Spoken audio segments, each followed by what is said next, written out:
I was dog sitting for a neighbor, but heard voices instead. A neighbor whose family usually goes on vacations asked me to dog sit. No biggie. This was a normal favor they'd ask of me, and mind you, I was probably around 13, 14 years old at the time. Their dog Dixie was a very shy and sweet dog, but really couldn't handle dog hotels since she was just so full of anxiety. I make my normal trips to check on her, and around 10 p.m., I come back to take her out one last time, just before locking her up for the night. As she's doing her business in the backyard, I started to feel on edge. Or, I guess, uneasy is the best way to put it. I shrug it off and figure, since it's so dark out, I'm probably just scared of the dark.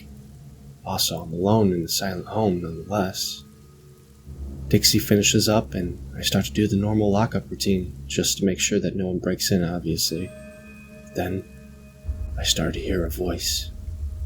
This wasn't just some background noise. It was a loud kind of voice that didn't feel far, and it didn't feel close either. But it felt like it just directly entered my head. I thought maybe Dixie's cleaning herself. Weird thought, since it wasn't a background noise, but I decided to look for her just to see that she was already on her doggy bed. I smiled because Dixie was just so sweet, and we had actually made eye contact, so who isn't going to smile back? And then it hits me. A sudden, loud, and prominent whisper just starts going on.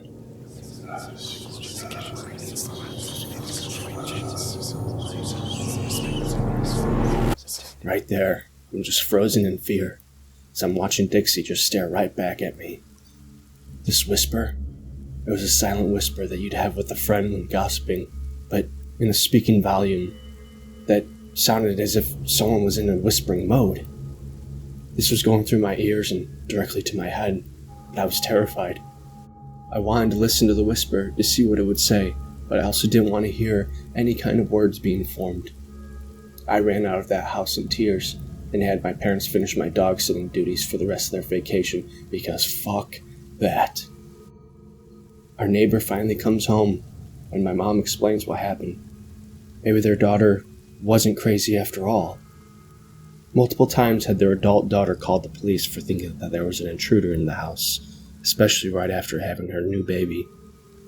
But come on, there's just no way that this is a coincidence, right?